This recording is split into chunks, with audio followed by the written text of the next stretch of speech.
ഈ അധ്യായത്തിൽ നമുക്ക് ഇവിടെ ഇപ്പോൾ കാണുന്നത് പോലെയുള്ള ഒരു സ്പേസ് സീൻ എങ്ങനെയാണ് ക്രിയേറ്റ് ചെയ്യുന്നതെന്ന് പഠിക്കാം. അതിനായി ഈ ഡോക്യുമെന്റ് ക്ലോസ് ചെയ്തതിനു ശേഷം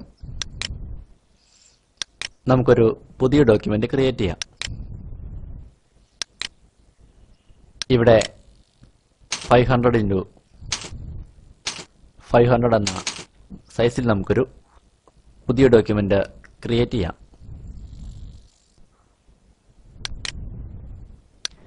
ഇനി ഇതിൽ നമുക്ക് ആദ്യം ഒരു സ്കൈ ക്രിയേറ്റ് ചെയ്യാം. അതിനായി നമുക്കിവിടെ ഡിഫോൾട്ട് ഫോർഗ്രൗണ്ട് കളറും ബാക്ക്ഗ്രൗണ്ട് കളറും സെലക്ട് ചെയ്യാം. ഇനി നമുക്ക് ഈ ബാക്ക്ഗ്രൗണ്ട് ലെയറിൽ ബ്ലാക്ക് കളർ ഫിൽ ചെയ്യാം. ഇങ്ങനെ ബ്ലാക്ക് കളർ ഫിൽ ചെയ്തതിനു ശേഷം ഫിൽട്ടർ മെനുവിൽ നിന്നും നോയ്സ് എന്ന ഈ സബ് മെനുവിലെ ആഡ് നോയ്സ് എന്ന ഈ എഫക്റ്റ് അപ്ലൈ ചെയ്യുക. ഇവിടെ നോയ്സിന്റെ ഡിസ്ട്രിബ്യൂഷൻ ഗുസൈൻ എന്നത് സെലക്ട് ചെയ്യുക.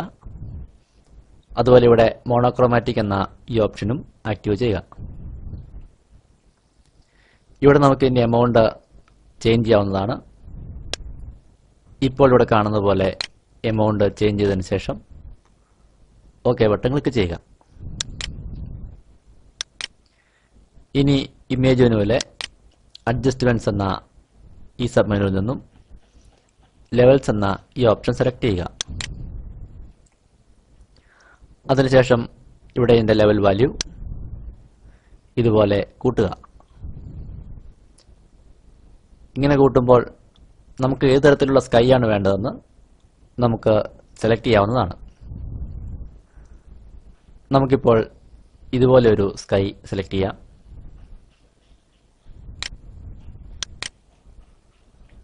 നമ്മളിപ്പോൾ ഇവിടെ ഒരു സ്കൈ ക്രിയേറ്റ് ചെയ്തിട്ടുണ്ട്. ഇനി നമുക്ക് എലിപ്റ്റിക്കൽ മാർക്കി ടൂൾ സെലക്ട് ചെയ്ത് ഇവിടെ ഒരു സർക്കിൾ വരയ്ക്കാം. കീബോർഡിൽ ഷിഫ്റ്റ് കീ പ്രസ് ചെയ്ത് പിടിച്ച് നമുക്കിപ്പോൾ ഇവിടെ ഒരു സർക്കിൾ വരയ്ക്കാം.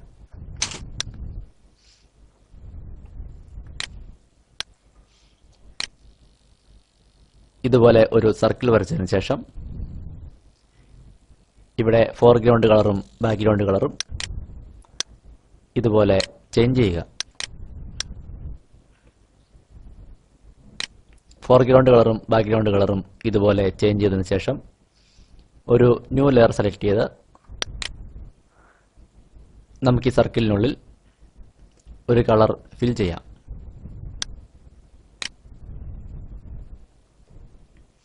ഇനി ഫിൽട്ടർ മെനുവിൽ നിന്നും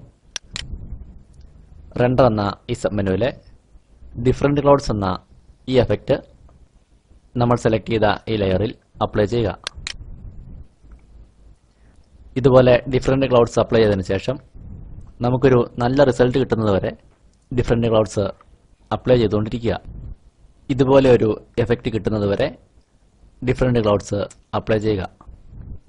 നമുക്കിവിടെ ഏത് കളർ വേണമെങ്കിലും സെലക്ട് ചെയ്യാവുന്നതാണ്. ഇതുപോലെ ഡിഫറെന്റ് ക്ലൗഡ്സ് അപ്ലൈ ചെയ്തതിനു ശേഷം ഫിൽട്ടർ മെനുവിൽ നിന്നും ഡിസ്റ്റോർട്ട് എന്ന ഈ സബ് മെനുവിലെ സ്പിയറേസ് എന്ന ഈ എഫക്റ്റ് സെലക്ട് ചെയ്യുക. അതിനുശേഷം ഇതിന്റെ എമൗണ്ട് ഇതുപോലെ മാക്സിമം ആക്കുക. ഇനി ഡോഡ്ജ് ടൂൾ ഉപയോഗിച്ച് ഇവിടെ ഇതുപോലെ ഒരു ലൈറ്റ് എഫക്റ്റ് ഉണ്ടാക്കുക. അടുത്തതായി ഫിൽട്ടർ മെനുവിൽ നിന്നും ലൈറ്റിംഗ് എഫക്ട്സ് എന്ന ഈ എഫക്റ്റ് സെലക്ട് ചെയ്യുക. അതിനുശേഷം ഇവിടെ ഈ ലൈറ്റ് ഇതുപോലെ പ്ലേസ് ചെയ്യുക. ഇവിടെയുള്ള മറ്റ് ഓപ്ഷൻസ് ഒന്നും ചേഞ്ച് ചെയ്യേണ്ട ആവശ്യമില്ല.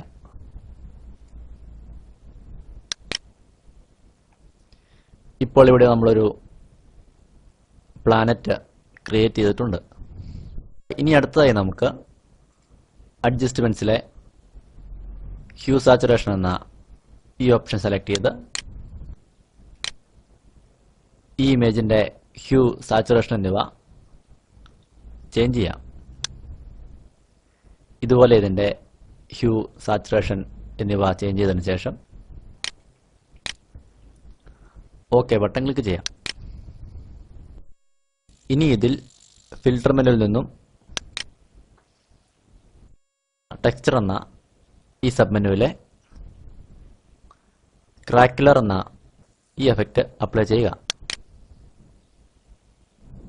ഇവിടെ crack spacing, crack depth, crack brightness എന്നിവ ഇതുപോലെ അഡ്ജസ്റ്റ് ചെയ്തതിനു ശേഷം ഓക്കെ ബട്ടൺ ക്ലിക്ക് ചെയ്യുക. ഇനി ഒരിക്കൽ കൂടി നമുക്കിതിൽ ലൈറ്റിംഗ് എഫക്ട്സ് അപ്ലൈ ചെയ്യാം.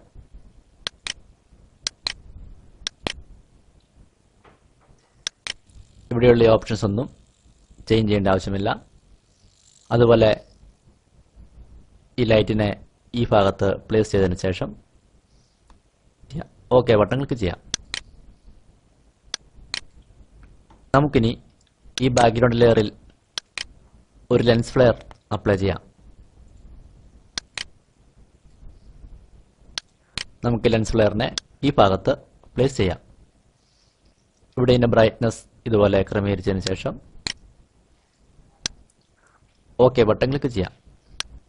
ശ്രദ്ധിക്കുക, നമ്മളിപ്പോൾ ഇവിടെ ഒരു സ്പേസ് സീൻ ക്രിയേറ്റ് ചെയ്ത് കഴിഞ്ഞിരിക്കുകയാണ്.